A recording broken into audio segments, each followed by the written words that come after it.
Bueno, hola, buenas tardes, ¿cómo les va? Bienvenidos.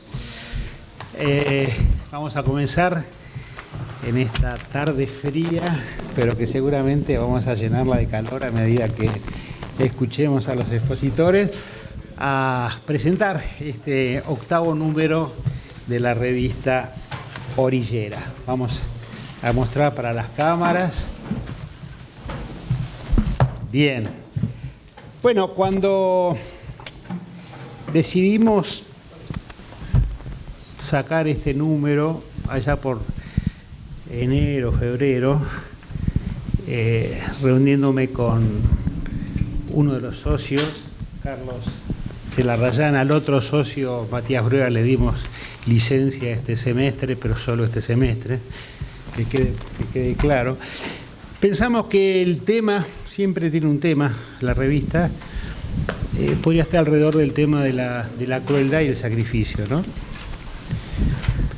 Y había datos que nos hacían pensar de que tranquilamente podíamos definir a este gobierno como un gobierno de la crueldad.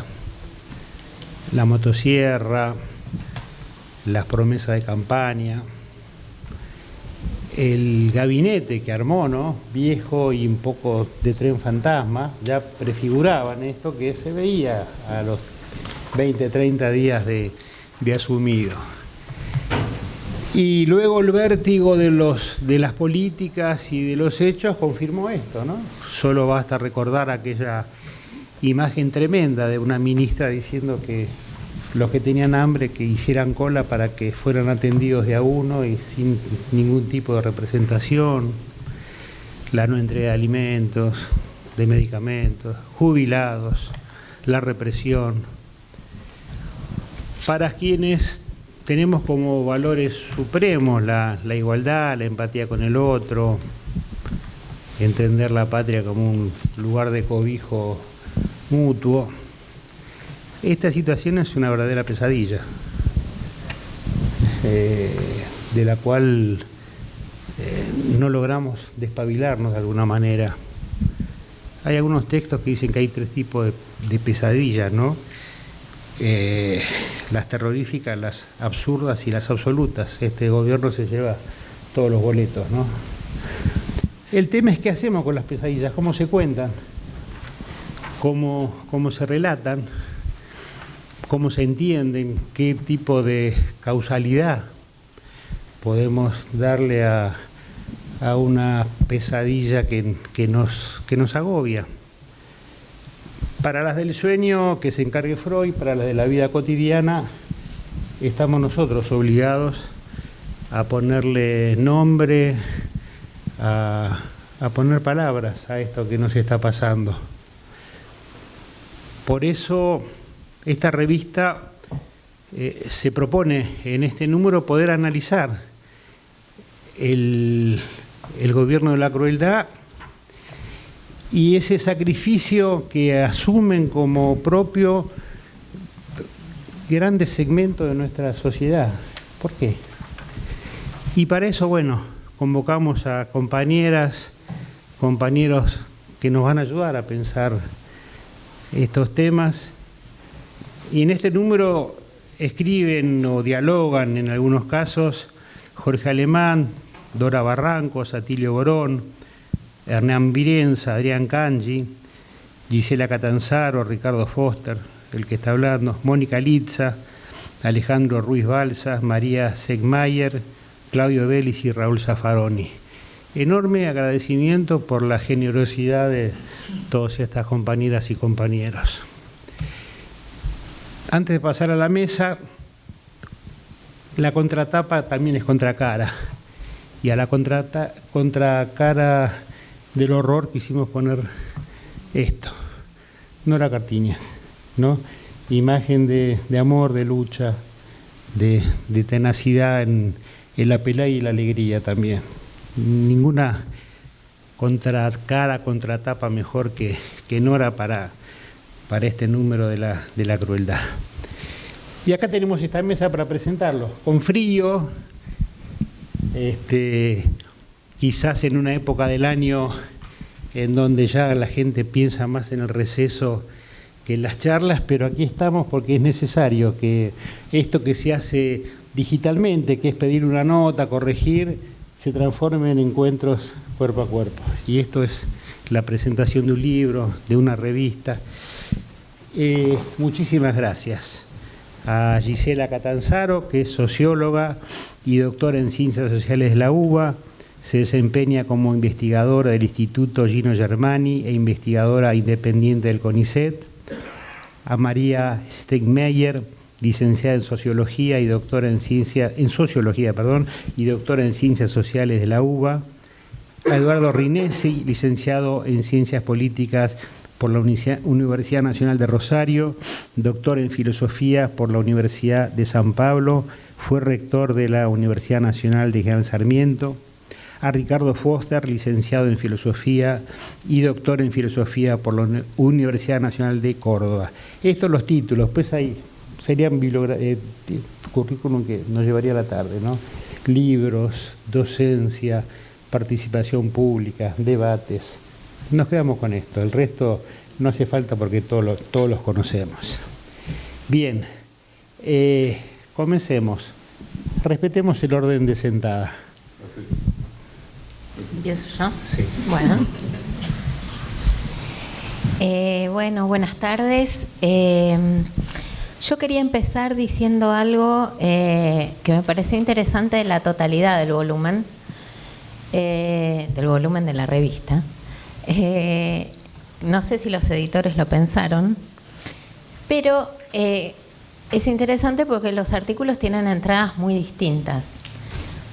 Para que se entienda lo de las entradas, yo pensaba en las escalas temporales en las que, por ejemplo, se sitúa Nietzsche en Verdad y Mentira en sentido extramoral y Marx y Engels en la ideología alemana, para pensar la crítica de su presente, ¿no? Los dos están discutiendo con un pensamiento de la época, pero Nietzsche empieza por el cosmos. No sé si se acuerdan del primer párrafo de Verdad y Mentira en el sentido extramoral, que es genial, y dice: si fuéramos un mosquito en la galaxia, en el eterno magma del cielo y no sé qué, y se preguntara si es el centro de la atención de todos, bueno, ustedes dirían que es ridículo. Ese mosquito es el hombre, ¿no? Entonces, como para demostrar la soberbia humana, qué sé yo. Pero para hacer la crítica del humanismo y de la soberbia humana, Nietzsche está en el cosmos, ¿no? Empieza, no sé, yo me imaginaba la Vía Láctea, claro. Pone en una escala muy mínima al hombre comparado con esa enorme inmensidad. Marx y Engels, en la ideología alemana, empiezan diciendo: esos filósofos estúpidos que se creen que hicieron la revolución, porque no hicieron la revolución, porque la revolución, que son los alemanes, ¿no? Porque la revolución la hicieron los ingleses y los franceses, pero ellos se creen el centro de la galaxia, y los más interesantes porque hicieron la revolución filosófica. Entonces se les matan de la risa a los filósofos alemanes, pero claro, la escala es muy otra, ¿no? O sea, es la escala de la política europea del siglo XIX, un poco antes también.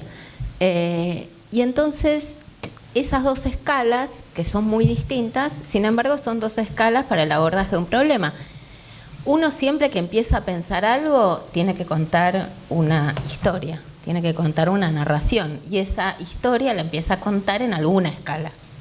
Entonces, la escala en la que empieza Nietzsche y la escala en la que empiezan Marx y Engels son muy distintas, pero los tres están contando una historia, están narrando, y narrando piensan un problema.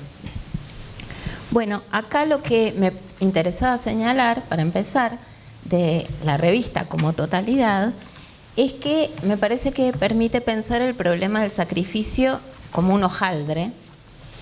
El tema inicial era el sacrificio, y las políticas de la crueldad son una forma de organizar el sacrificio, de demandarlo, de pedirlo. Entonces yo pensé en torno al sacrificio y leí los artículos en torno al sacrificio, pero acá el sacrificio aparece como un hojaldre, digo, un objeto hojaldre, que es como un objeto con capas, ¿no? Un objeto compuesto por distintos niveles de historicidad. El sacrificio puede ser abordado, por ejemplo, como un problema a nivel civilizatorio, o sea, de toda la civilización, constitutivo de nuestra cultura, de todas las sociedades, del lazo social, diríamos, y de la subjetivación. Así lo toma, por ejemplo, Hernán Brienza en su artículo.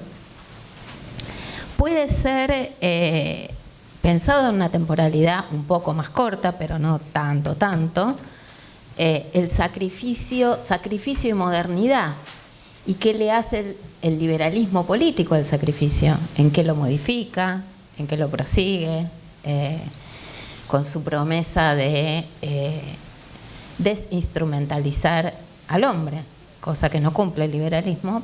Ya voy a volver sobre eso, pero la promesa la hace, ¿no? Que el hombre es un fin y nunca un medio. Tema sobre el que vuelve Zaffaroni en su artículo. También puede ser tomado el sacrificio en una temporalidad más corta, no la de la civilización, tampoco la de la modernidad, sino la del capitalismo, y dentro del capitalismo los capitalismos neoliberales, ¿no? Y ahí, por ejemplo, los artículos de Dora Barrancos y de Atilio Borón piensan, otros también, pero piensan en la escala neoliberalismo, yo diría, en la temporalidad neoliberalismo.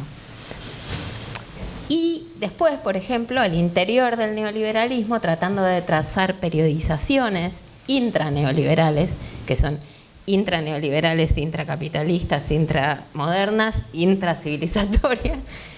Nuestro artículo, por ejemplo, el artículo que escribimos con María, trata de pensar diferencias entre el tipo de sacrificios demandados por 3 proyectos neoliberales distintos en Argentina, como son el menemismo, el macrismo y el mileísmo.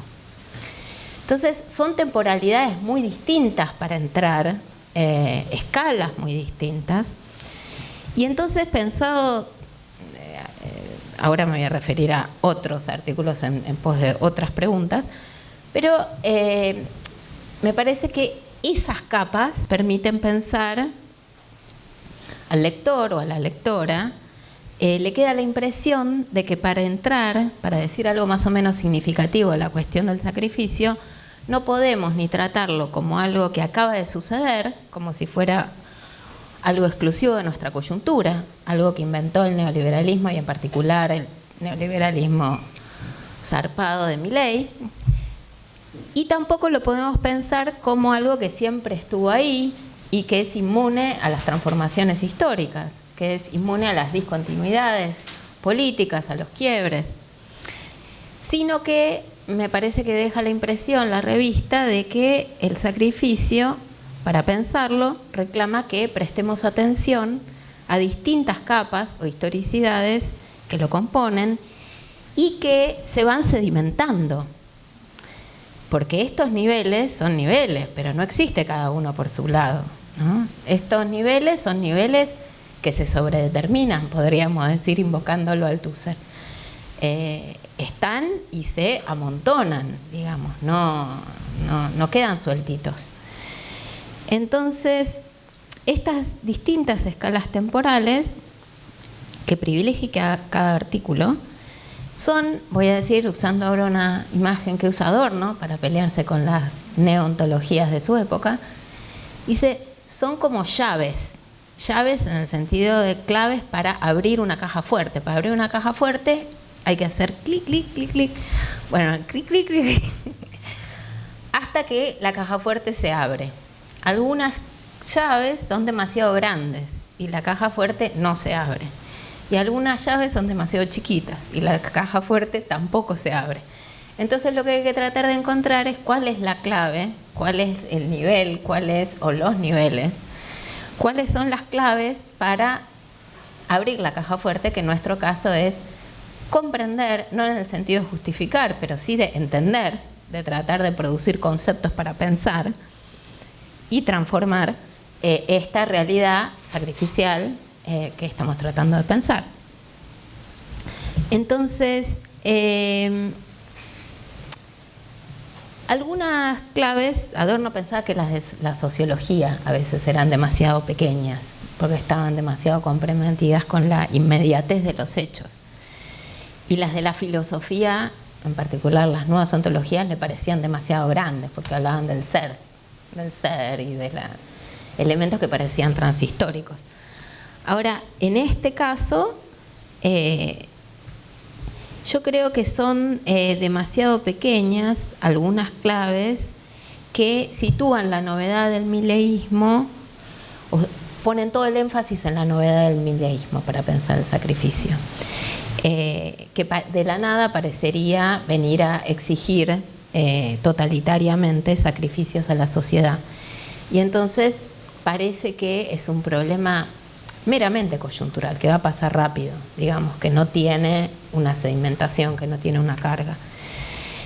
Creo que es un error, y creo que en cambio leer al sacrificio como un hojaldre, como una superposición de distintas escalas temporales, nos permite no solo trazar una historia más compleja de lo sacrificial, de los discursos, de las interpelaciones, de las llamadas, de los mandatos sacrificiales que han existido a lo largo de la historia, para ver cómo se intrincan entre sí esos llamados, sino también y sobre todo para pensar que precisamente porque esas dimensiones, esas interpelaciones se entraman, se superponen, se sedimentan y se acumulan,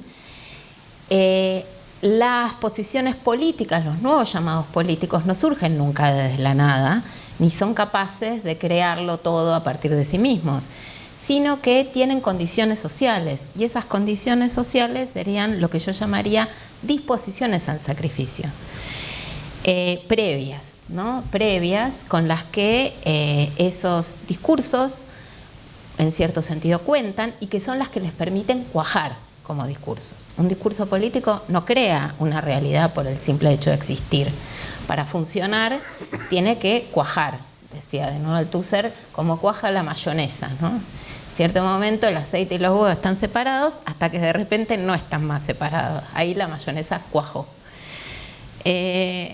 Bueno, entonces para que puedan arraigar esa pregunta, no es ya una pregunta nada más por lo sacrificial como llamados, mandatos,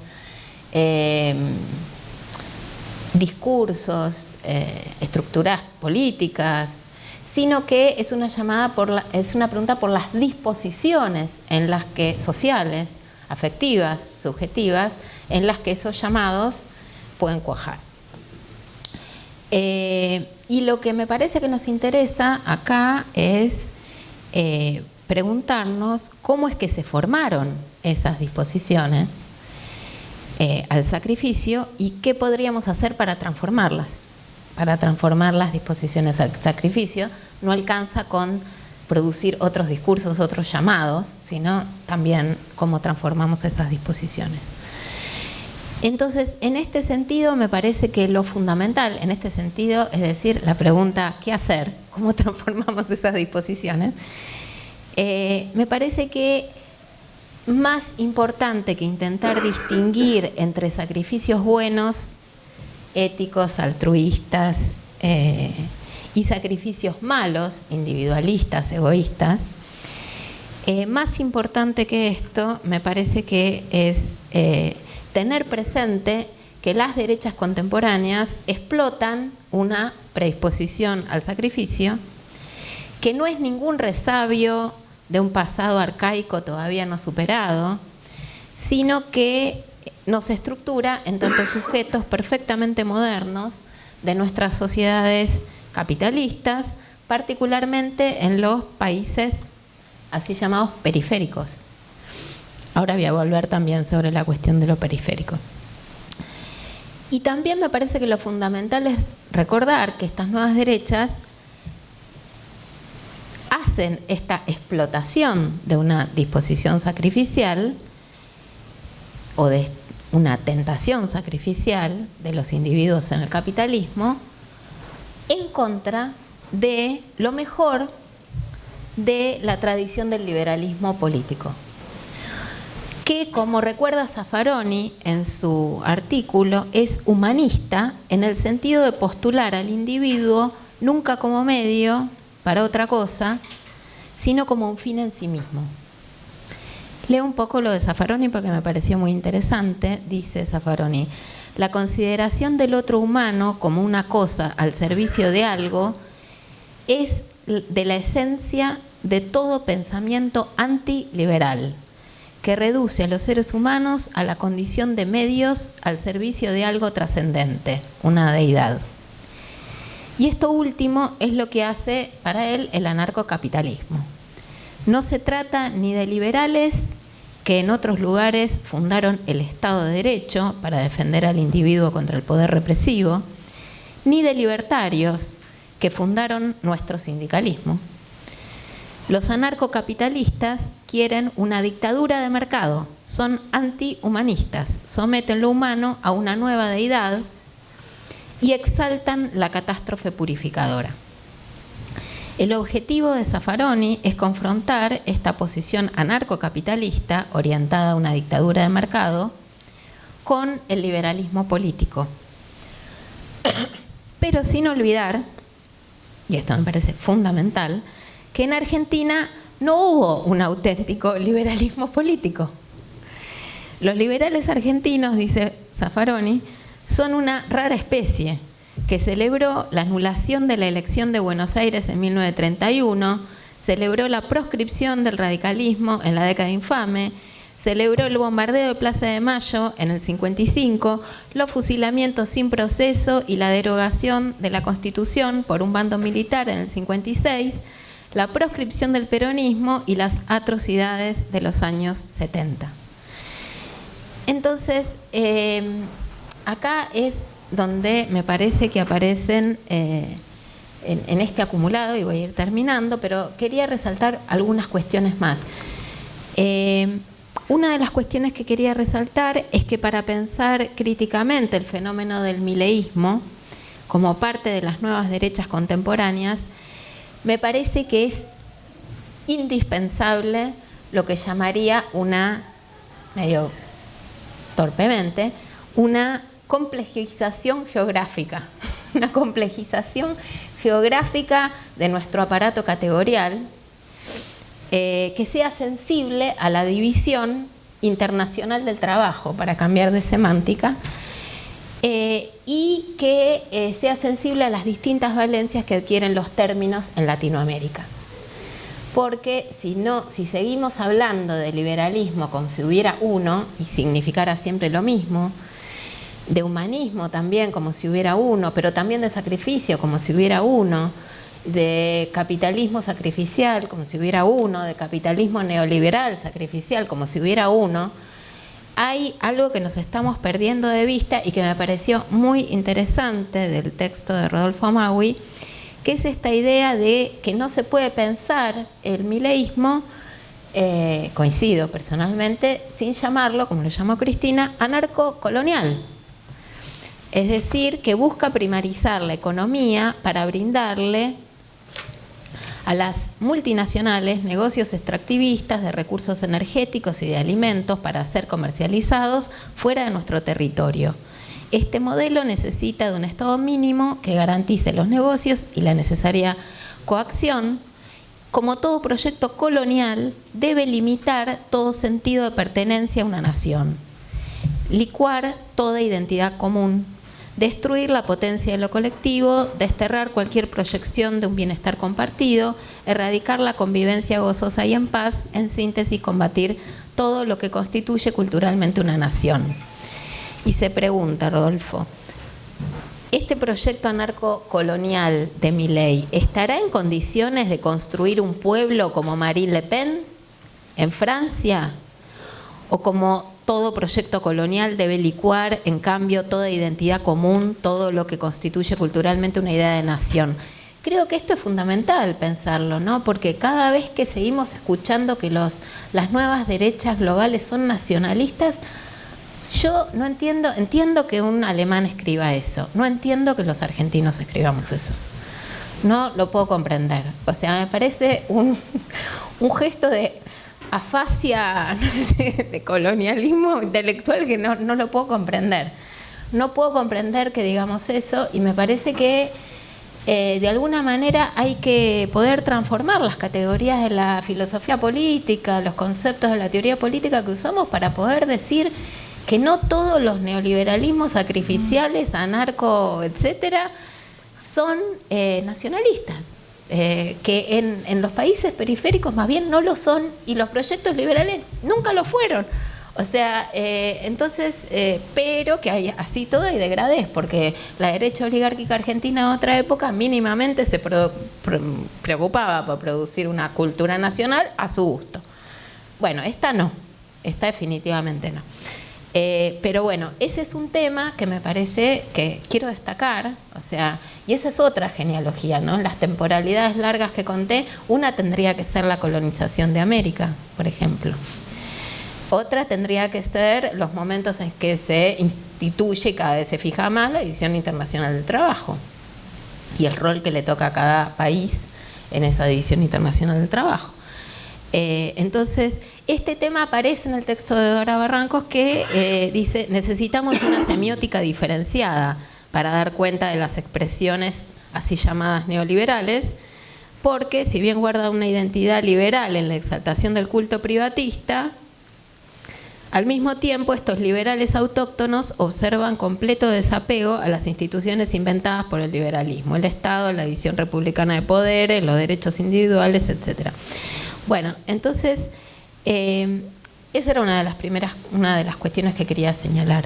Y otra de las cuestiones que quería señalar, que sigue en el texto de Dora, que acá críticamente la quería señalar, es que, dice Dora, no puede sorprender que en materia teorética no quieran saber nada con la patrística liberal, porque aborrecen a sus tesis fundadoras del Estado moderno.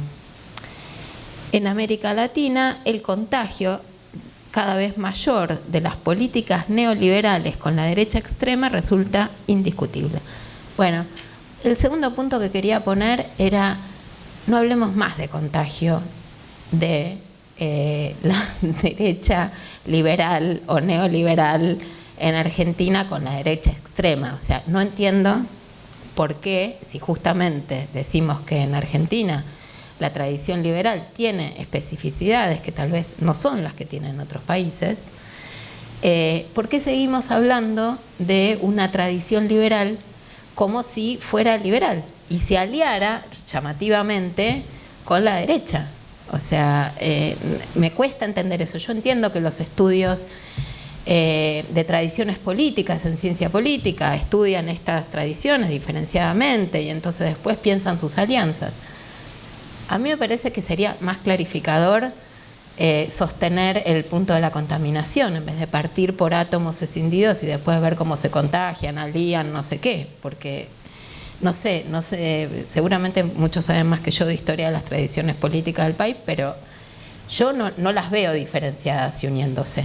Me cuesta, ese momento me cuesta, el de la contaminación. Las veo más bien homogéneamente sosteniendo más o menos cosas parecidas. Entonces, una era la cuestión nacional y geopolítica, la otra era la cuestión del contagio, y la tercera cuestión es una cuestión que agregaría, con mi sesgo dialéctico marxista, a la defensa que hace Zaffaroni de lo liberal, que acompaño totalmente en un punto, pero en otro diría que necesitamos una dialéctica de esa tradición humanista liberal que pueda leer tanto su momento emancipatorio, que fue efectivamente el de la promesa de defender la autonomía de los individuos y de sostener que ninguna vida era para otra cosa, sino que debía ser defendida, y el momento instrumental, manipulador, que fue característico de ese espíritu burgués que compone esa tradición liberal, y que efectivamente considera que todo ser es para ser instrumentalizado para otra cosa. Diría más brevemente que en todo caso la tradición liberal que postula esa promesa de autonomía, esa promesa de emancipación, de libertad, de no instrumentalidad de la vida, nunca fue capaz de hacerle verdadera justicia del todo al individuo por el mero hecho de que lo da por sentado. Presupone parte de la base de que existen individuos y no que es una tarea política llegar a producir el respeto de la singularidad en un mundo que exige la equivalencia.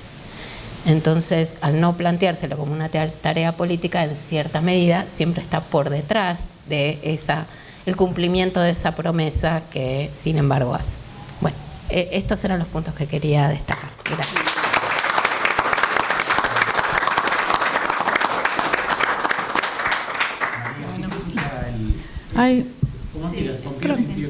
¿Ahí me escuchan bien? Bueno, muy buenas tardes. Les agradezco a todos los integrantes de Orillera la invitación a escribir en este número y me siento muy honrada porque estoy acá entre quienes fueron mis profesores en la universidad, así que espero estar a la altura de las circunstancias. Este número, Políticas de la Crueldad, tiene por eje, como decía Gisela, la cuestión del sacrificio, o quizá mejor la relación entre política y sacrificio, ¿no?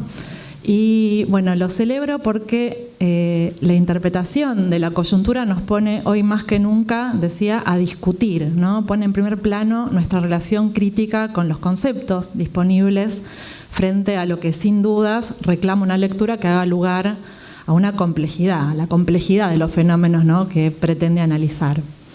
Entonces, la cuestión del sacrificio, que fue el tema de la convocatoria, podríamos decir, y ya ahondó en esto Gisela, que constituye un problema que es inseparable, por un lado, de la historia de la cultura, ¿no? Pensemos en Freud, la cuestión de sacrificar las pulsiones para la constitución justamente de una cultura, una vida en sociedad, de la conformación del sujeto en este sentido entonces, pero también indudablemente una cuestión política.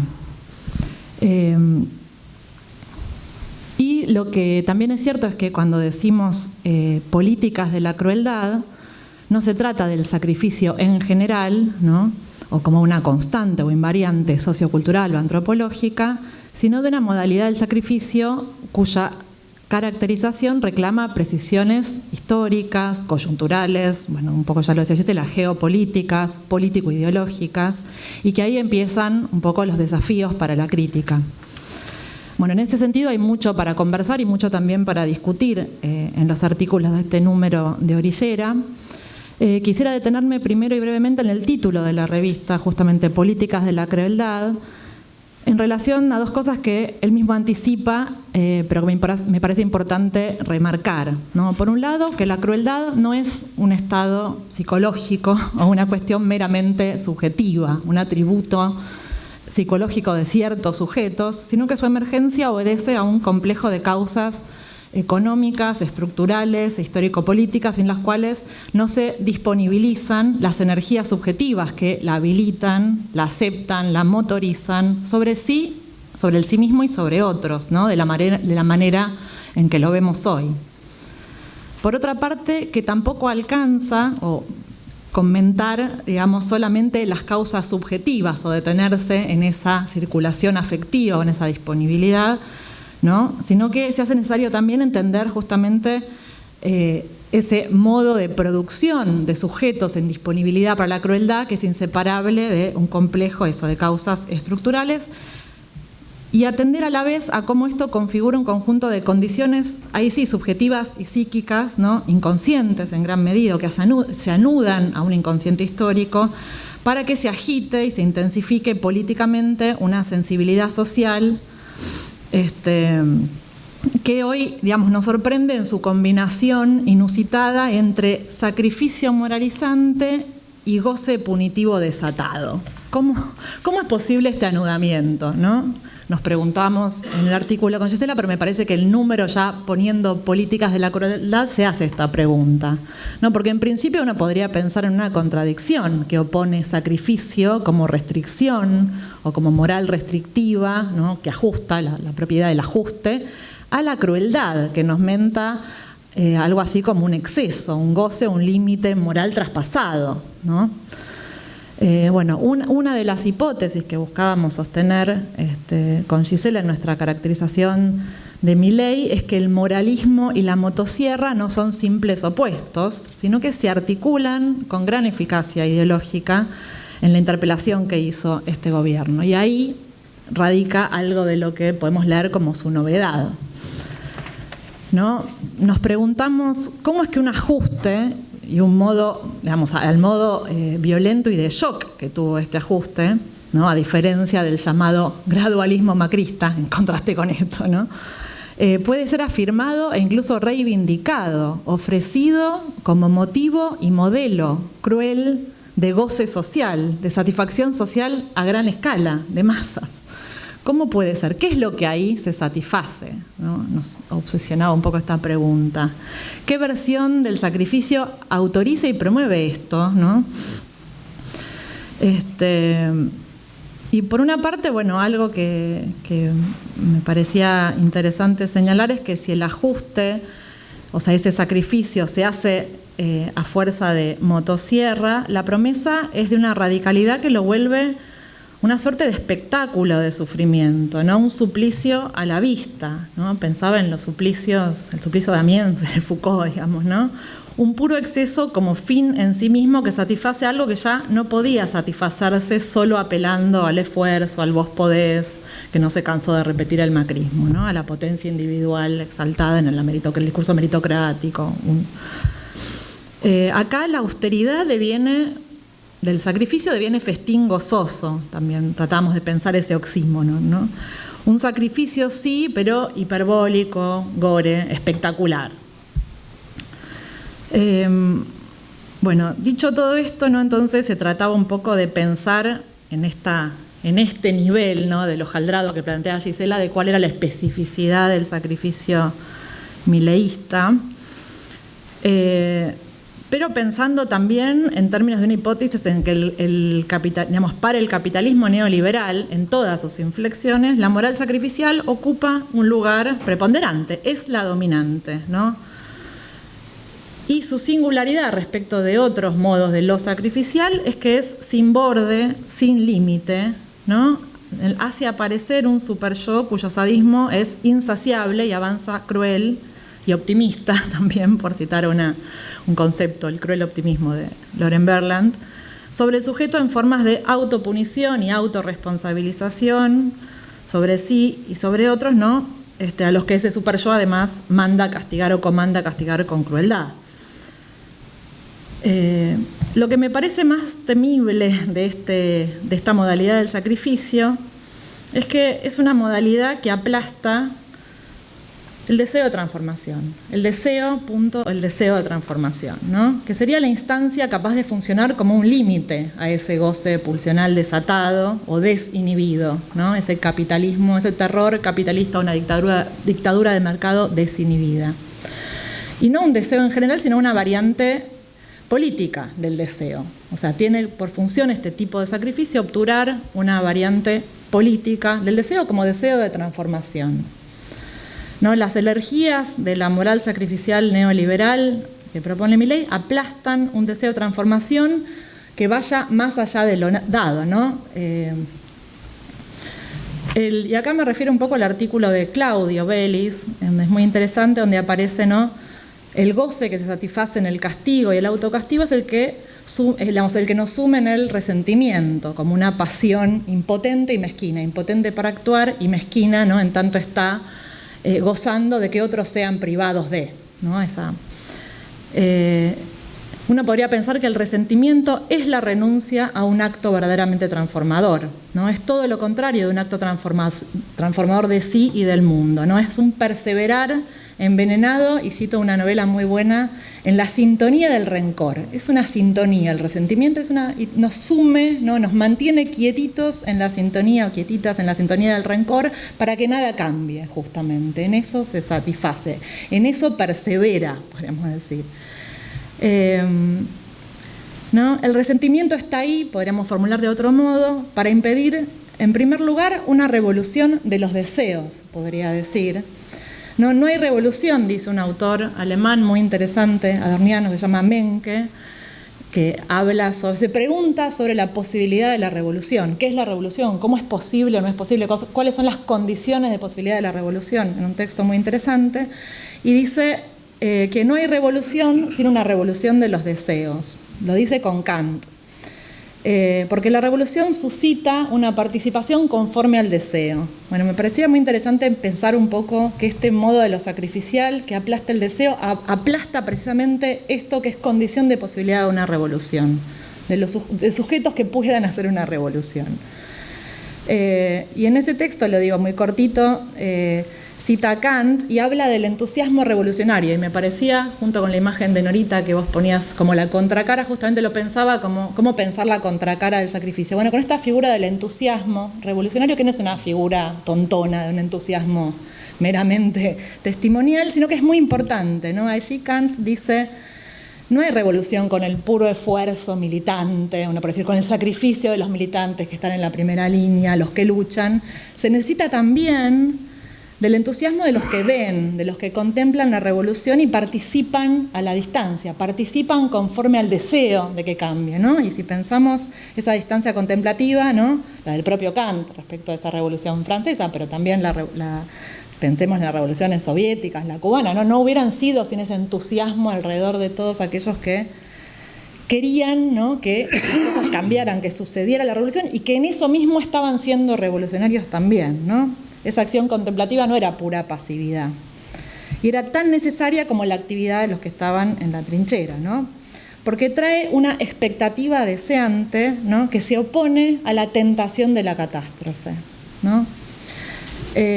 Una expectativa deseante también quiere decir una expectativa en relación a que está sucediendo y que no tiene un contenido preciso, ¿no? No es una cosa que uno ya puede poner como un norte, sino que está entusiasmado porque está averiguando eso sobre la marcha.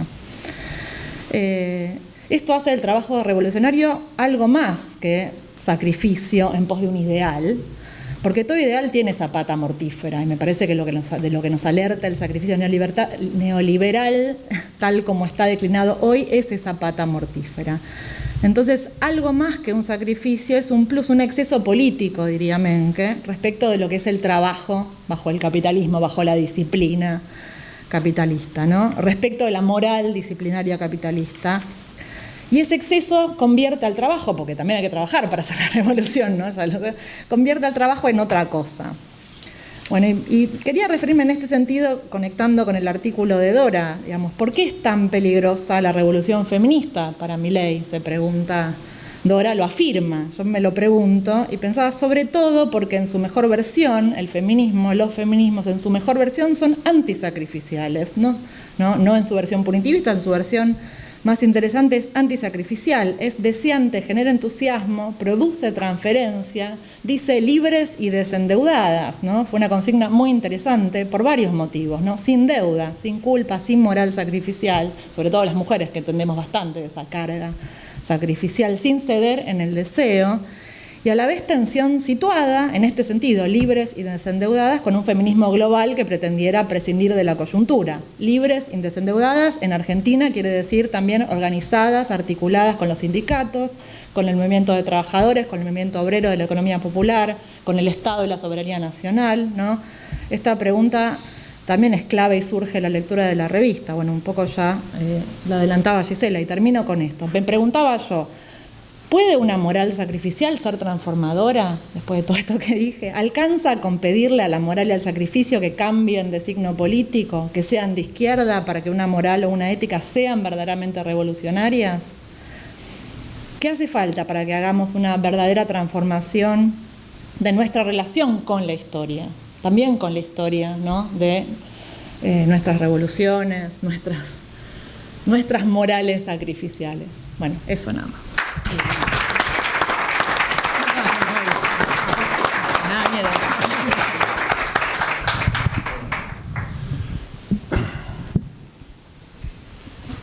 Bueno, muchas gracias por la invitación a participar de la presentación de este lindísimo número de Orillera.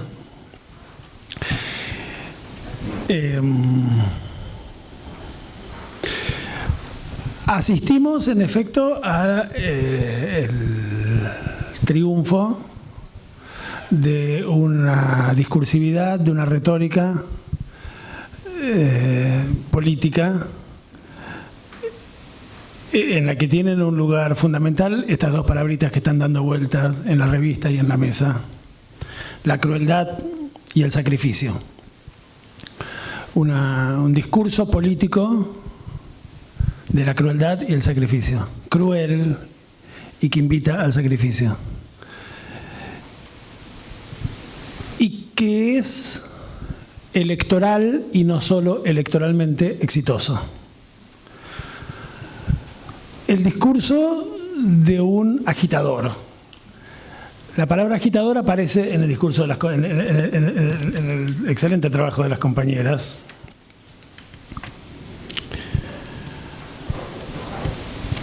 En una referencia a una obra sobre el agitador fascista estadounidense en los años 40 del siglo pasado. A diferencia del líder reformista o revolucionario, ¿no?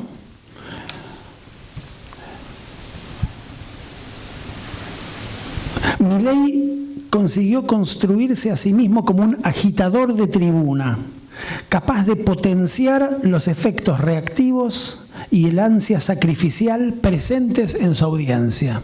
Bueno, me parece que aquí hay una tesis fuerte de Gisela y de María, del artículo que escriben, de las cosas que escuchamos recién, que me parece de lo más interesante. Hay un discurso cruel y sacrificial que se hace eco, que recoge una cosa que de algún modo estaba allí, en una audiencia que por eso puede reconocerse en ese discurso. O que por lo menos, para ser menos enfático, tenía una cierta disponibilidad para la escucha de ese discurso, porque tenía una cierta disponibilidad para la crueldad y para el sacrificio. Esa idea de disponibilidad, de disposición, de predisposición, decía en el inicio de su exposición Gisela, me parece muy importante. Los llamados políticos, decía Gisela, no vienen de la nada ni logran éxito porque sí. Tienen disposiciones, predisposiciones para cuajar, ¿no? Y por supuesto que eso define las características de un fenómeno colectivo que se trata de comprender. Comprender, decía Gisela, y va de suyo, no en el sentido de justificar, ¿no?, sino incluso en el sentido de una comprensión que nos permita, sobre la base de comprender, pensar qué otras posibilidades, qué otras alternativas.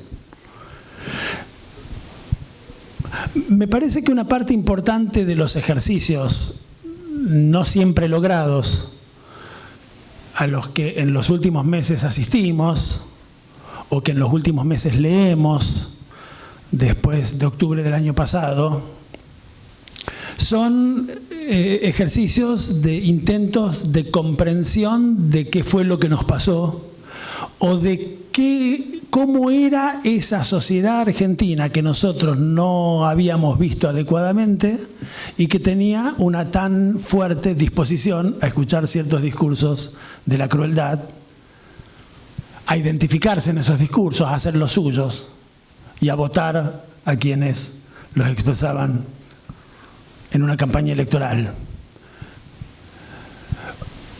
Por un lado, hay una cantidad de intentos de explicación de la matriz social, cultural sobre la que estos discursos se vuelven inteligibles, que tienen que ver con el análisis de las transformaciones sociales operadas en la Argentina a lo largo del último largo medio siglo.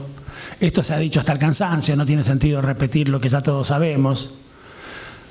Si el discurso de Milei logra interpelar con éxito a unas audiencias a las que interpela y que se representan a sí mismos en términos individualistas, como individuos, ¿no? Eso es, me parece, un aspecto muy central de la retórica mileísta. Es una retórica que nos invita a pensar que no hay otra cosa, incluso citando el famoso dictum, ¿no?, thatcheriano o thatcherista de que no hay tal cosa como la sociedad. Y entonces, ¿qué hay, Margaret? Hay la suma aritmética de los individuos en los que nos han convertido las transformaciones sociales, económicas, productivas, operadas sobre el cuerpo social argentino, por lo menos desde el 76 para acá. Podemos recordar por enésima vez aquel artículo del querido Negro Villarreal que decía que la sociedad argentina había entrado a la dictadura, ¿no?, con unas clases populares, un pueblo homogéneo, unificado, y había salido de la dictadura con unos sectores populares atomizados, astillados, se dijo después la mejor sociología de los años de la segunda gran experiencia neoliberal en la Argentina, que fue la de los 90, que fortaleció ese movimiento de transformación de una sociedad hecha de grandes colectivos en una suma de átomos individuales. Después vino el macrismo, después vino la pandemia, que nos terminó de aislar, de encerrar, de separar. Entonces, cuando Milei interpela en sus discursos a unos individuos y tiene éxito en esa interpelación, es un poco porque la sociedad, la historia, las fuerzas de la historia que nos trajeron hasta este punto, nos habían convertido ya en esos individuos a los que Milei puede interpelar, ¿no?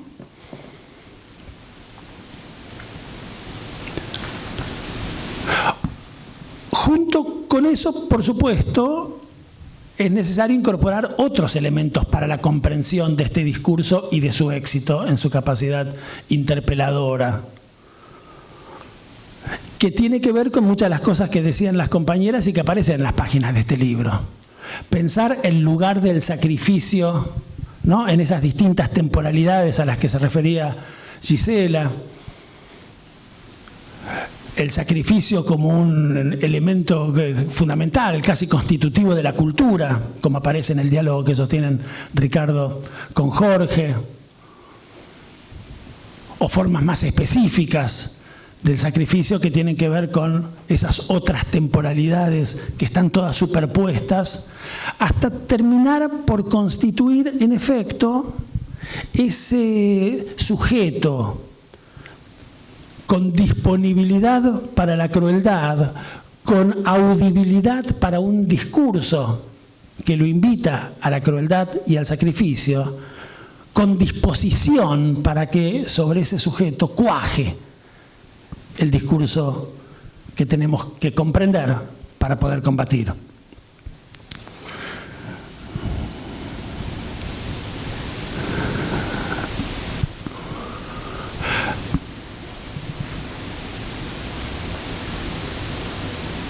A mí me gustaría pensar algo que decía, iba a decir Gilla. Pasa que a Gisela la conozco desde que le decía Gilla. Una cosa que decía Gisela, a la que le doy mucha importancia, la cuestión de las diversas temporalidades que siempre se anudan, ¿no?, en el presente siempre complejo en el que vivimos. Estoy tentado de citar a mi príncipe favorito y me pregunto, ¿por qué no? Si no todos los aquí presentes me han escuchado decir, como decía mi príncipe favorito, "The time is out of joint". El tiempo está siempre constitutivamente fuera de quicio. El presente es siempre contemporáneo del pasado y del futuro, de los sedimentos, de los restos, de los fantasmas del pasado, de las anticipaciones, de los sueños del futuro. Para pensar con una idea más compleja del tiempo, a esos sujetos que somos frente a los discursos que recibimos, y para quizás pensar con esa idea más compleja del tiempo una otra posibilidad para la política frente a esta cosa que aparece como tan apabullante y como tan definitiva cuando miramos la realidad política actual en la Argentina. Pensando en estos procesos de individuación que nos dejan a lo largo de un largo ciclo de transformaciones económicas, estructurales, aislados, atomizados, solos, con la sensación de que estamos solos, de que miramos a los costados y estamos solos. Sensación que hace verosímil un discurso que dice: ¿por qué con la tuya vas a tener que pagarle la salud a un descuidado que no tuvo la prudencia de contratar una obra social? Es esa soledad en la que cada uno se reconoce, la que nos lleva a ver al otro menos como un compañero de ruta, menos como un prójimo, que como un adversario, como un estorbo, o en la mejor de las hipótesis como un depósito circunstancial de órganos que el día de mañana le podré comprar a un precio justo en el mercado.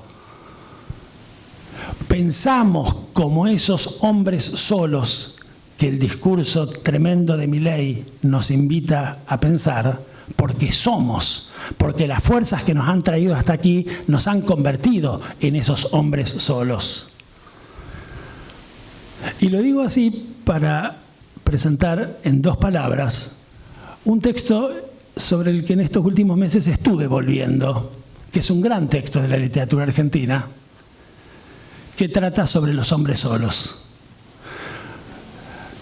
Después del golpe que lo derrocó a Hipólito Yrigoyen, después del inicio del proceso de las proscripciones que celebró el liberalismo político argentino, ciertamente, y del inicio de lo que se dio en llamar la década infame en la Argentina, Raúl Scalabrini Ortiz escribe un ensayo precioso, que es una especie de sociología del hombre porteño. Hombre abatido, derrotado, humillado, destruido, solo. No es un hombre que hubiera nacido solo. Los hombres no nacen solos. Los vuelven solos los procesos históricos o los artificios intelectuales. Thomas Hobbes. Imaginemos un hombre solo. Genial eso que hizo Hobbes. Genial. En el siglo XVIII, el barón de Montesquieu miró por arriba de su hombro al siglo XVII, donde se escribían estas cosas, y se preguntó: boludo, ¿qué desayunaban en el siglo XVII? ¿Qué fumaban? ¿Cómo un hombre solo? Había una vez un hombre solo, dice Hobbes, que levantó la vista, vio que en el horizonte un punto se iba convirtiendo en otro hombre y sintió miedo. Ahí empieza la... Pero, boludo, ¿no sabía Hobbes cómo nacen los bebés? ¿No sabía Hobbes que la sociedad es siempre anterior al individuo? Vendrá el gran Althusser, en su primer magnífico libro de 1959, ¿no?, a decir: sí, sabía, como decía el personaje de Juan Leirado en Gasoleros, ¿se acuerdan? Ya sé que no hay hombres solos, pero es necesario imaginar que hubo una vez un hombre solo para poder pensar contra esta mala forma de la sociedad que queremos combatir, ¿no? Pero es interesante eso, porque ahora, al final de un largo camino histórico, político y teórico, lo que esta muchachada nos quiere hacer creer es que lo único que hay son hombres solos. Y que lo que no hay es la sociedad, contra la cual el artificio del hombre solo fue pensado alguna vez. En 1934 había buenos motivos para sentirse solo.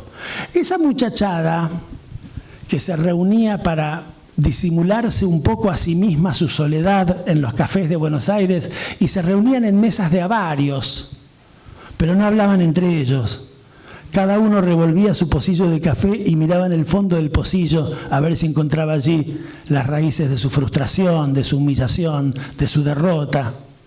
Es genial Scalabrini, es hermoso eso. Esa multitud de hombres solos, díganme si no anticipa la lonely crowd de la sociología norteamericana, ¿no?, de 20 o 30 años después. Una multitud de hombres solos, cada uno mirando el fondo de su pocillo de café, Pero esos hombres habían sido posiblemente en su juventud protagonistas de la Revolución de 1890. Con más seguridad todavía habían sido protagonistas de la Revolución de 1905.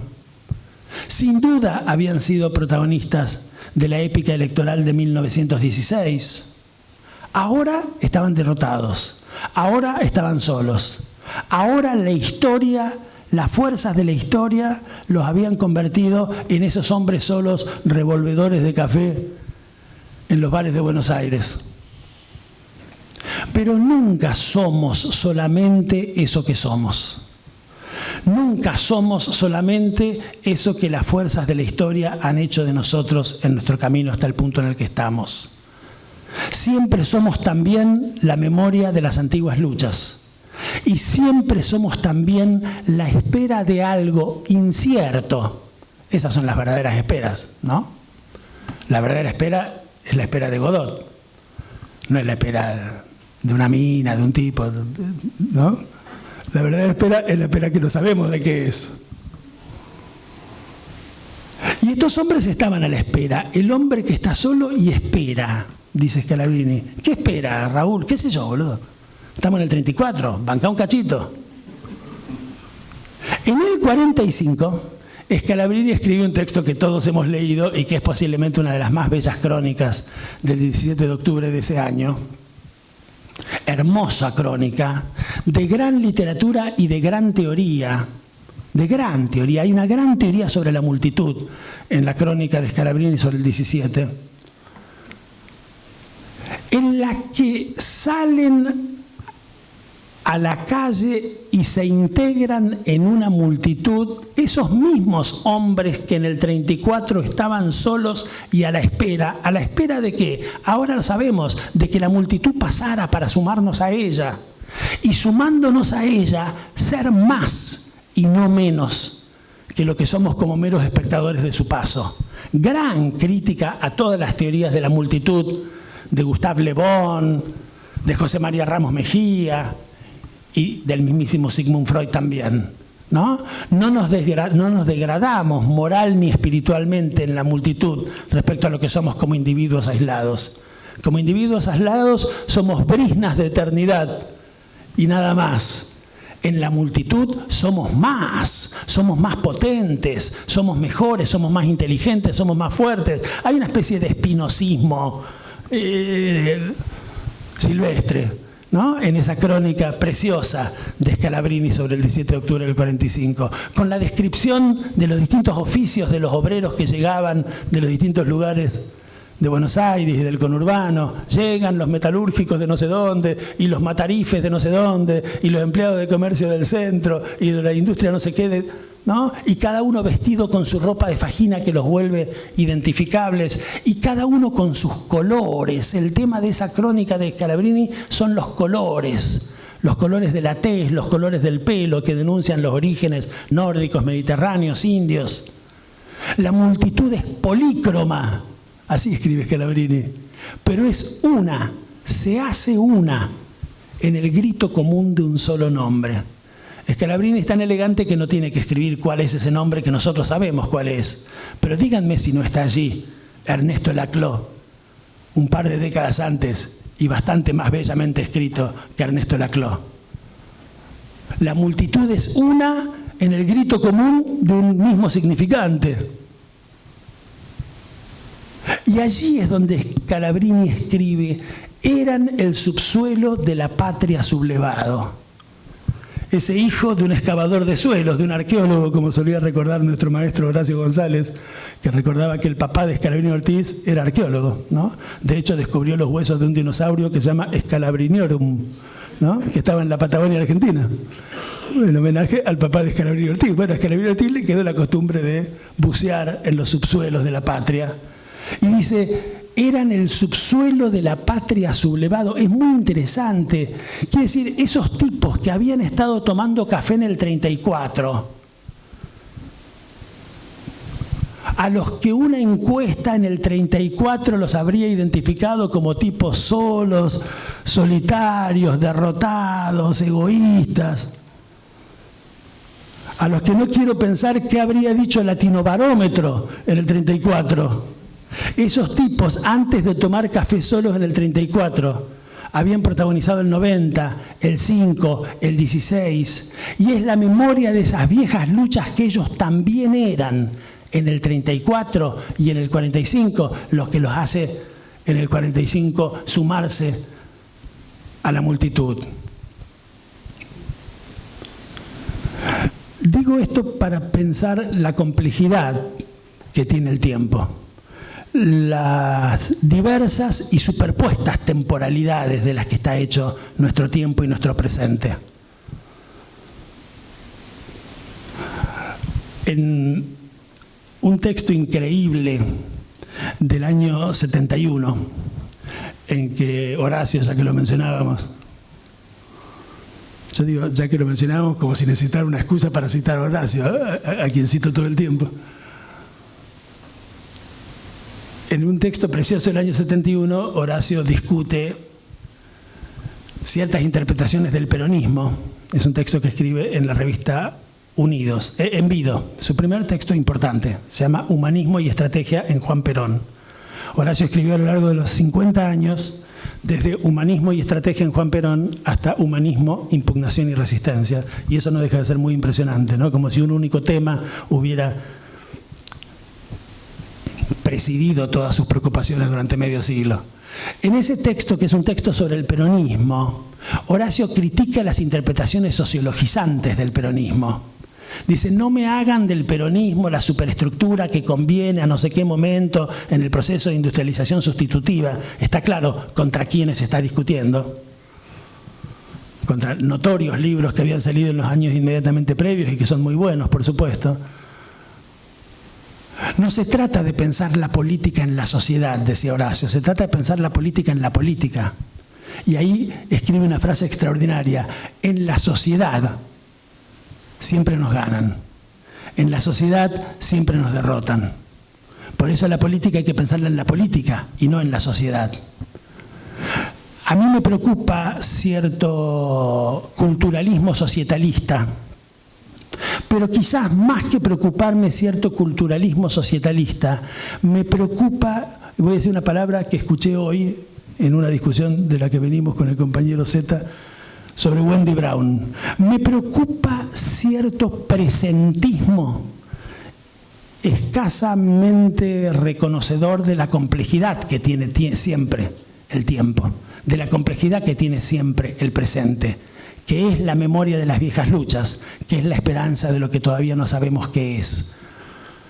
En la sociedad siempre nos ganan, en el presente también. En el presente siempre nos ganan.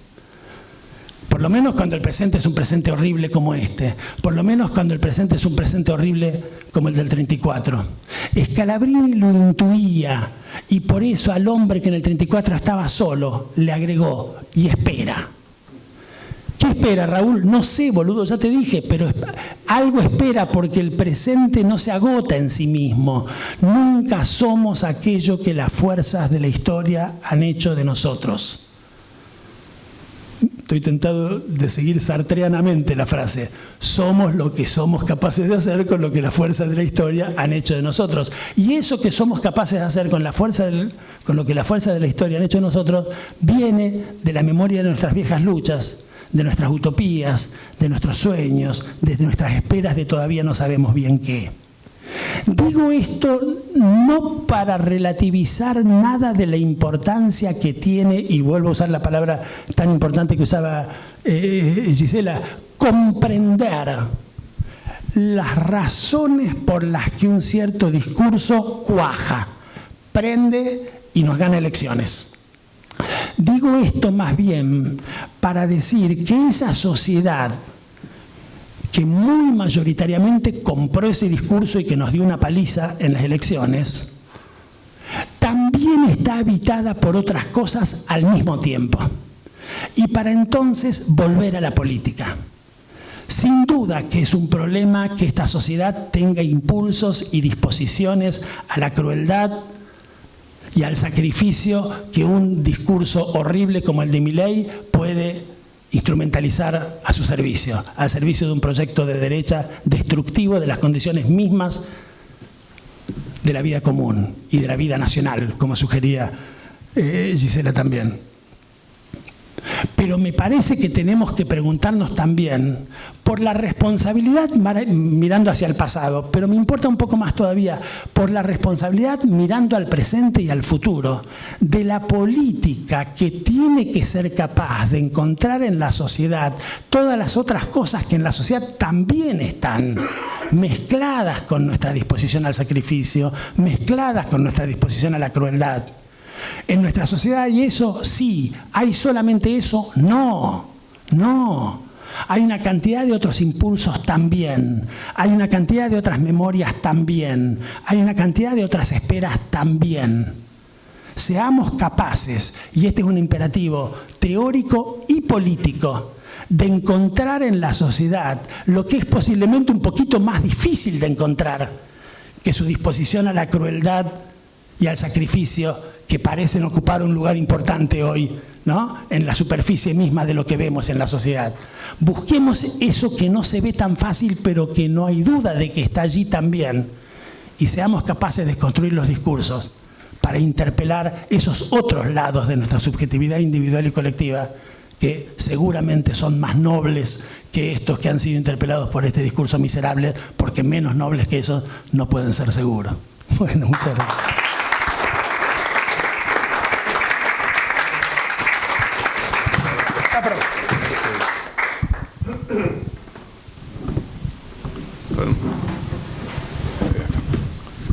Bueno, me tocó cerrar. Primero, lo primero, ¿no? Me parece un número magnífico, un esfuerzo imprescindible en este momento. Felicitaciones a Rodolfo, bueno, felicitaciones a todos los que participaron en la hechura del número, y creo que es un número no solamente valioso por lo que trata, por el tema, sino creo que hay algunos artículos francamente intensos que nos hacen pensar, cuestionar, y que de alguna manera fueron reseñados por los tres que hablaron antes que yo, ¿no? Hacer una revista en estos tiempos es un ejercicio anacrónico y al mismo tiempo de esperanza, ¿no? Anacrónico porque las revistas pareciera que están fuera ya del horizonte de la vida cotidiana, o a lo sumo existen en ese lugar vaporoso que es el mundo internet. Y hacer una revista que después aparece en papel, yo la acabo de ver ahora en papel, es una especie de viaje hacia atrás, me hace recordar amigos, compañeros de tránsito, otras revistas, otros momentos. Y eso me parece que es para celebrar. En primera instancia es para celebrar, aunque el tema sea espantoso, ¿no? Política de la crueldad. Pero es para celebrar que haya escritura alrededor de estas inquietudes que hoy nos atraviesan. Dicho esto, voy a confesar algo. Bueno, dos cosas. Una, cuando nos convocó Rodolfo a Jorge y a mí a que conversemos, yo no tenía, y creo que Jorge tampoco, la más mínima idea de cuál era el tema del que teníamos que conversar. Quedamos un poco sorprendidos por la primera pregunta de Rodolfo cuando dijo, bueno, hablemos del sacrificio, ¿no? Y ahí salió un diálogo que siempre con Jorge es fácil, porque hay muchos temas en común y hay una inteligencia fuerte en Jorge, y las preguntas que planteaba Rodolfo eran muy desafiantes también. Pero lo otro es, yo siempre recuerdo el comienzo, lo charlábamos mucho con otro amigo entrañable. Él citaba a Horacio, y cuando pienso en Horacio también pienso en Nicolás Casullo. Y cuando conversábamos con Nicolás allí por finales de los 80, principios de los 90, estábamos muy obsesionados con la Europa de entreguerras, muy obsesionados por la crisis de la República de Weimar, por los pensadores del riesgo, en parte también asombrados y entusiasmados leyendo a pensadores que confluían con derechas durísimas de aquel tiempo, ¿no? imaginábamos que una parte importante de la vida intelectual y teórica de aquellos años 20, de aquellos años 30, no se desplegaba solo en las plumas de gente que tenía buenas intenciones con la humanidad, sino que habitaba las plumas de personajes que terminaron saludando fervorosamente la llegada del Führer. Y no dejaba de sorprendernos. Leíamos con intensidad a pensadores tremendos, oscuros y con una potencia poética en algunos casos única, ¿no? Ernest Junger o Martin Heidegger, o más volcado hacia lo jurídico filosófico como Carl Schmitt, y sentíamos que ahí había algo que nos convocaba, nos interesaba, y que había una lectura crítica de su tiempo, más aguda, más profunda en muchos casos que la que podía ser la izquierda de aquellos años, o el pensamiento crítico de aquellos años. Quizás habría que, obviamente, recordar nombres propios como el de Ernest Bloch, o el de Benjamin, o el de Adorno, pero lo cierto que en aquellos años una derecha, para llamarla de algún modo, que intervenía sobre un mundo desolado, Primera Guerra Mundial, masacre, sacrificio de toda una generación. Nosotros pensamos que lo sacrificial es o un relato antropológico o una experiencia cotidiana de nuestra Argentina actual. Y lo sacrificial tiene distintas características, acá se plantearon algunas, y algunas son tremendamente sorprendentes a la hora de recordarlas. Cuando estalla la Primera Guerra Mundial, festivamente, ahí no hay oxímoron en la propia palabra, aunque es un oxímoron, festivamente todos los pueblos europeos, como pueblos, hay otra categoría de pueblo allí, todos los pueblos europeos, incluyendo a las masas de trabajadores e incluyendo a sus partidos socialistas, fueron festiva y alegremente a la guerra.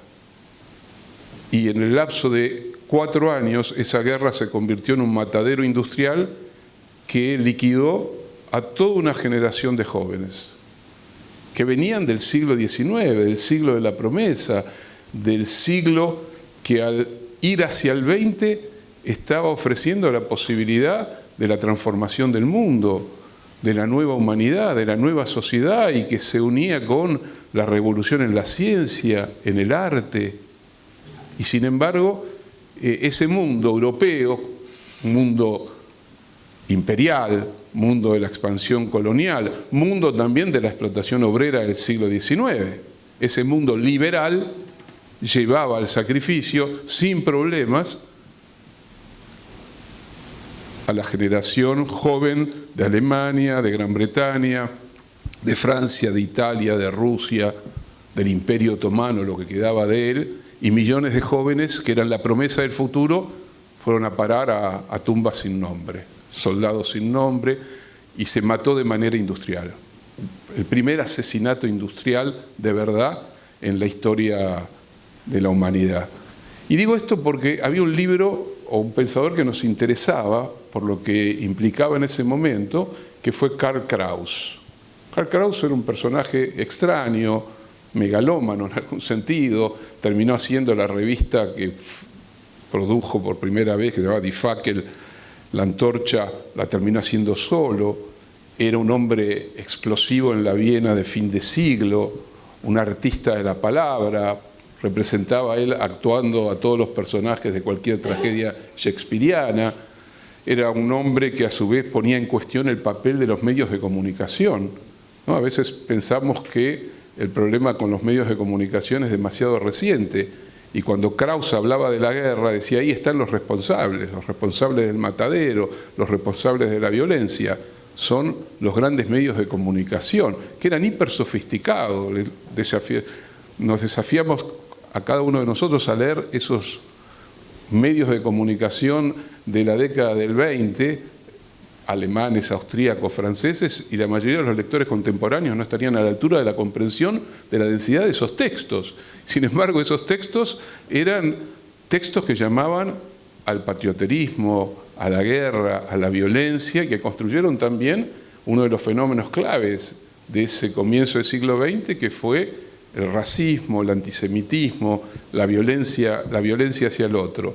Y Krauss, en La noche de Walpurgis, empieza diciendo: yo sobre Hitler no puedo decir nada. Más o menos dice eso. Y sin embargo después escribe 600 páginas, ¿no? Desde que empezó esto, yo no puedo escribir nada sobre Milei. Escribir. Sí, me ha tocado, y lo he hecho, hablar, ¿no? En distintos tipos de reuniones, pero escribir es como si hay algo que me violenta, hay algo que me violenta. Los otros días hice un ejercicio que me salió sin yo pensarlo en la Facultad de Psicología de la Universidad de Mar del Plata, frente a casi 2.000 estudiantes de psicología. Durante 1 hora y media casi hablé de Milei sin nombrarlo, ¿no? Hablé sin nombrarlo. Dije todo lo que quería decir, pero yendo por caminos diferentes, digámoslo de este modo, ¿no?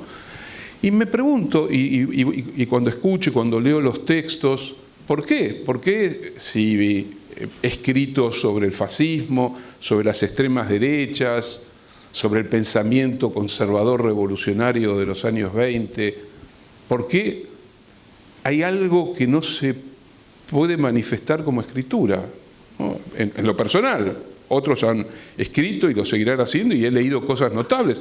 Insisto, en Orillera hay... Le decía recién a Gisela y a María que me había parecido no solo interesante, sino profundo y intenso el artículo que habían publicado acá en Orillera. Me encantó el de Hernán Brienza, el de Claudio. Me falta leer el de Zaffaroni, no lo leí. Después de lo que dijo Gisela, más me interesa, porque yo tengo una visión muy parecida a la de ella. Hay una falsa interpretación del liberalismo. El liberalismo fue esclavista. Digo, el liberalismo en sus formas más humanas, más humanistas, prometieron la trilogía de la Revolución Francesa, pero a su vez se sostuvieron sobre formas extraordinariamente brutales de explotación de los seres humanos y de cosificación de los sujetos concretos que decían venir a liberar. Digo, en ese contexto me pregunto, ¿por qué me cuesta? Quizás en algún momento ya no me cuesta escribir sobre lo que está sucediendo. Pongo el nombre de Milei porque encarna de forma más articulada, en estado casi de ideal tipo, encarna la crueldad. No encarna el sacrificio, encarna la crueldad. Y siento que frente a la crueldad y frente a lo que significa la violencia que se está ejerciendo sobre la sociedad, sobre cada uno de nosotros de distinto modo, hay un momento en el que uno queda primero en estado de perplejidad, después en estado de indignación, después intenta ver cómo reconstruir aquello que fue profundamente dañado por una derrota espantosa. Porque lo dijo Eduardo y podríamos repensar eso. La derrota electoral del año pasado es una de las derrotas en democracia más profundas de la historia argentina. Resignifica en parte nuestra lectura del pasado. No leemos de la misma manera el pasado desde que gobierna La Libertad Avanza. No podemos leer de la misma manera a la sociedad argentina, no podemos leer de la misma manera a la dictadura siquiera. No podemos interpretar del mismo modo el lenguaje que nos habitó, porque hay algo contaminado, emponzoñado, envenenado. Estamos envenenados. Nos ha envenenado el lenguaje, nos ha envenenado la cotidianidad. Nos levantamos obsesionados, doloridos, lastimados, entristecidos. Y digo esto porque los otros días tuve como una iluminación, ¿no? Me levanté por la mañana y dije, puta madre, no puede ser que nuestras vidas puedan ser capturadas por el mal como están siendo capturadas y podamos dejar de lado la vida verdaderamente vivida.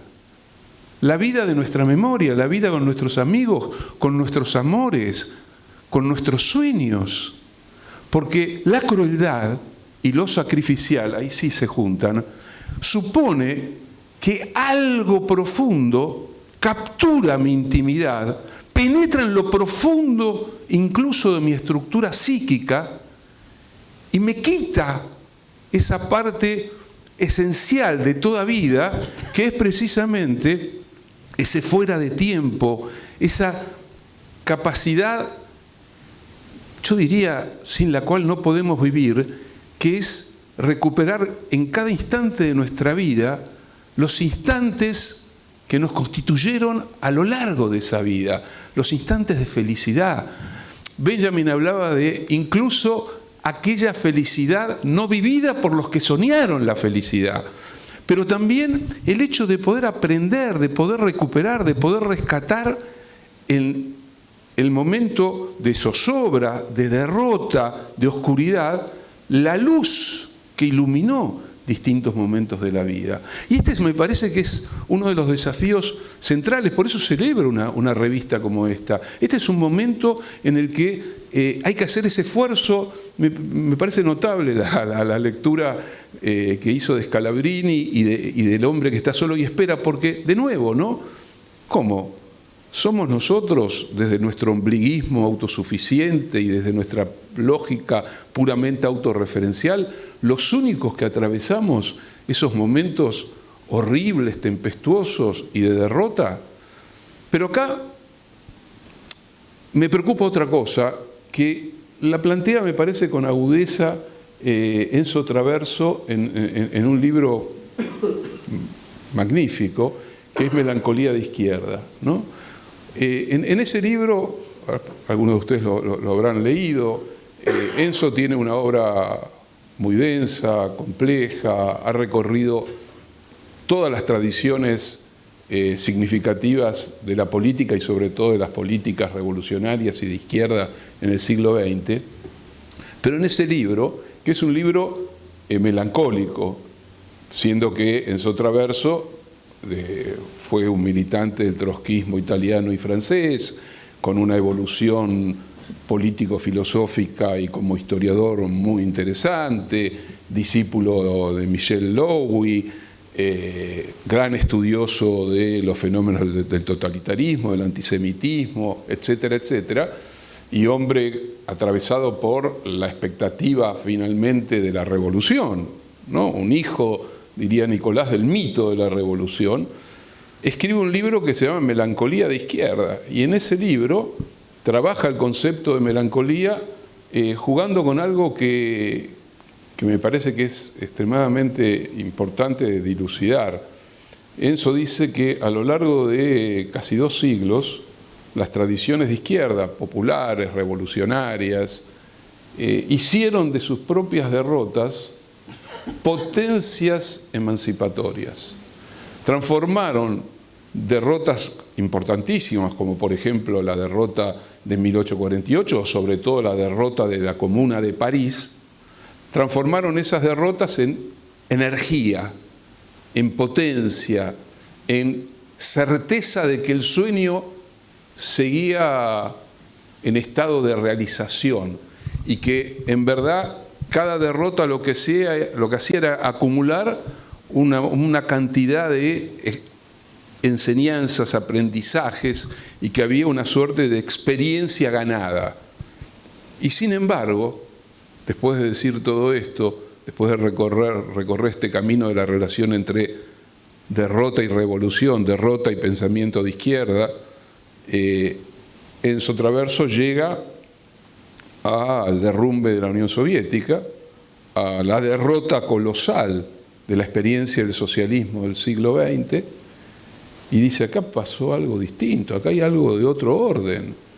Ya no pareciera que estamos en condiciones de transformar una derrota colosal, quizás la más importante de todas las derrotas, que es el derrumbe del sueño, digamos, más profundo que soñó hasta ahora la humanidad, que es el sueño de la sociedad de los iguales.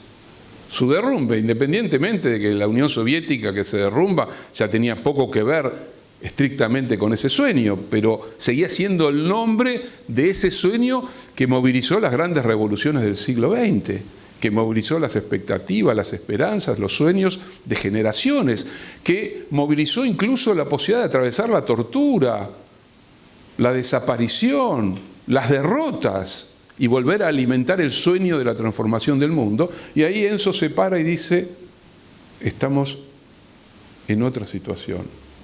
Ha girado la rueda de la historia.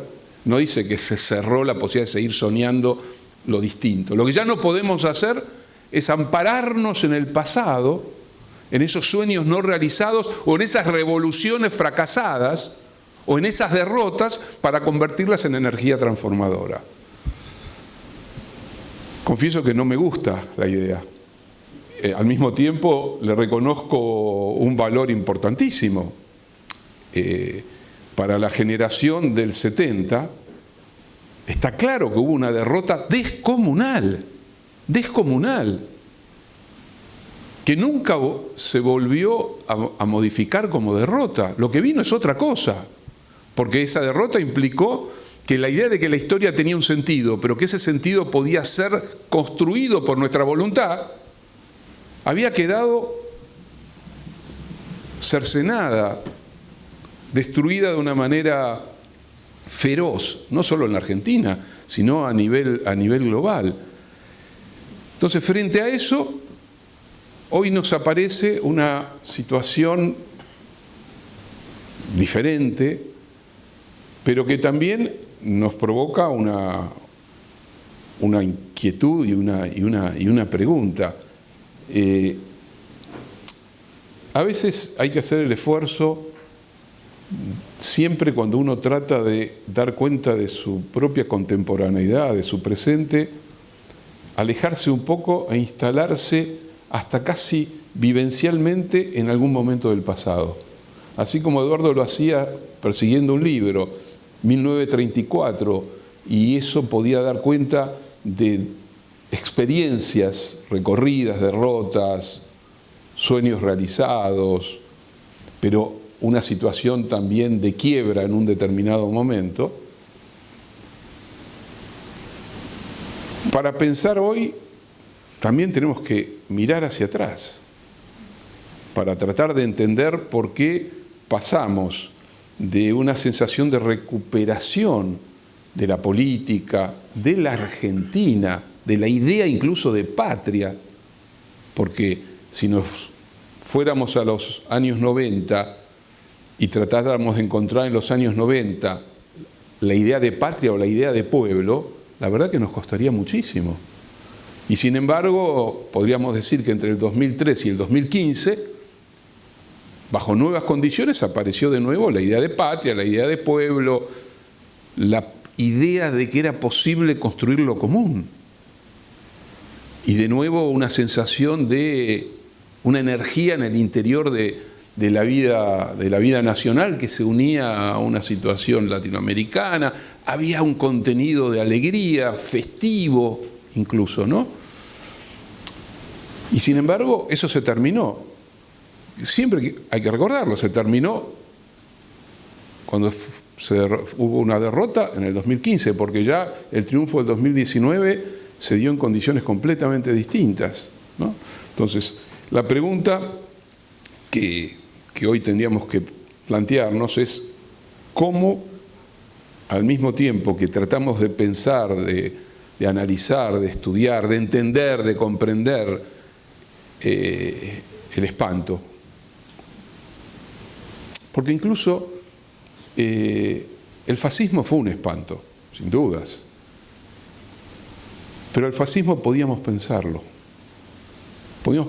teóricamente, podíamos calibrarlo en su contenido sociológico, político, filosófico. Esto es de otro orden.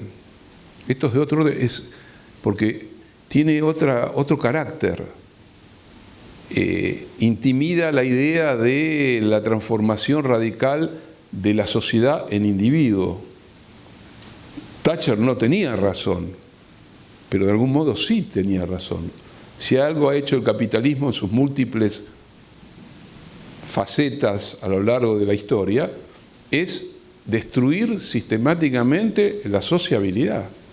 Destruirla sistemáticamente. Destruir sistemáticamente al sujeto que teóricamente había construido y que venía a transformar al propio capitalismo. Porque eso también hizo el capitalismo. La clase obrera, soñada, imaginada, irreal y concreta, no existe más. Existe otra cosa. Existen trabajadores y trabajadoras, pero bajo otras condiciones. El fascismo trabajó cuando todavía existían esas tensiones, esas clases, esos dispositivos ideológicos. Esto es otra cosa, va por otro lado. Se mete de otra manera en el aparato psíquico, en el inconsciente.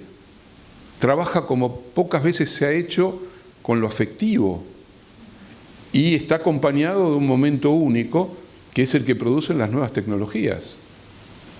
Si hay un cómplice absoluto de este tiempo de narcisismo hiperbólico, es el celular. Es el celular, con el que no podemos hacer nada, en el sentido en que no podemos transformar en un proyecto emancipatorio al celular. El celular jamás va a ser un proyecto emancipatorio. Las redes sociales construidas desde los lenguajes algorítmicos y digitales no pueden ser nunca un momento emancipatorio. Estamos jodidos, porque es la tecnología de este tiempo, que modifica al pueblo del que hablaba Eduardo, modifica a la clase obrera con la que teorizaba Marx, o a ese sujeto de la revolución que pensaba Lenin o el Che, y también, por supuesto, hace estachar la idea de comunidad organizada de Perón. Las dificultades son inmensas, pero al mismo tiempo nos desafían. Como diría el poeta, allí donde crece el peligro también crece lo que salva. El problema es que el peligro te puede devorar, te puede lastimar y te puede paralizar. El desafío es pensar en lo que salva, pensar en el milagro, pensar en el milagro.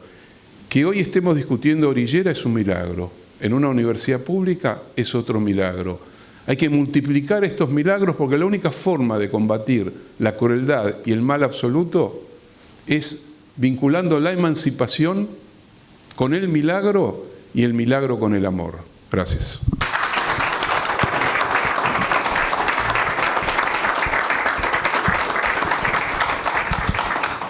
Quiero reiterar los agradecimientos a esta mesa, a todos los que escribieron, a los que están, a los compañeros de la universidad, y a reivindicar este hecho anacrónico, ¿no? Yo recordaba algunos encuentros parecidos a los 90. Habremos presentado algún libro, alguna revista, habremos dicho lo jodido que estaba la cosa, ¿no? Que Menem ganaba elecciones y destruía el país. Y me parece que el agua encuentra su lugar y los pueblos siempre vuelven, y que somos individuos que esperan, pero con una esperanza activa. Me parece que esa sensación no está tan lejana de nuestra experiencia vital, ¿no? Y bueno, y hemos ejercido un derecho, ¿no? A hablar, a encontrarnos, al deseo, y bueno, y esto lo posibilita la universidad pública que está en peligro y que tenemos que defender. Gracias y buenas noches.